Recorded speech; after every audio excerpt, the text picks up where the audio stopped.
Price Lord. கர்த்தருடைய நாமத்துக்கு மகிமை. திரும்பவும் இந்த வீடியோ மூலமா உங்களை சந்திக்கிறது ரொம்ப சந்தோஷம். நல்லா இருப்பீங்கன்னு நினைக்கிறேன். கர்த்தருடைய ஆசீர்வதிப்பார்.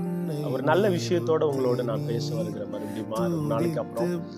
என்ன அப்படின்னா, சங்கீதம் 41:1 சொல்லுது, தீங்கு நாளில் கர்த்தர் அவனை விடுவிப்பார். உங்க வாழ்க்கையில எவ்வளோ தீங்கான விஷயத்தை பார்த்துருப்பீங்க, தீமையை பார்த்துருப்பீங்க. நிச்சயமா சொல்றேன், இதுல இருந்து ஒரு பெரிய விடுதலையை கர்த்தர் உங்களுக்கு தரப்போறார். எத்தனையோ பேர் உங்களை விட்டு போயிருக்கலாம், எவ்வளோ உடைக்கப்பட்டிருக்கலாம், கண்ணீர் இருக்கலாம், பிரச்சனை இருக்கலாம், இந்த பிரச்சனை இன்னும் மாறலையேன்னு இருக்கலாம். ஆனா இந்த வார்த்தை உங்களுக்காக தான். என்ன அப்படின்னா, உங்களை கர்த்தர் விடுவிக்க போகிறார்.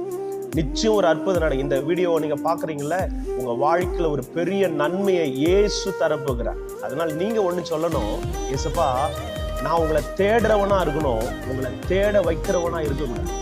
அப்போ நம்ம இயேசுவை நம்ம தேடுவோமானா, தேடுகிறவன் கண்டடைவான் என்று வேதத்தில் சொல்றீங்க இல்லையா? நாம அவரை தேடுறவனா இருக்கணும், வழிய தேட வைக்கிறவங்களா இருக்கணும். அப்போ நிச்சயமா கர்த்தர் உங்க வாழ்க்கையில இருக்கிற தீங்கெல்லாம் மாற்றி போகிறார்.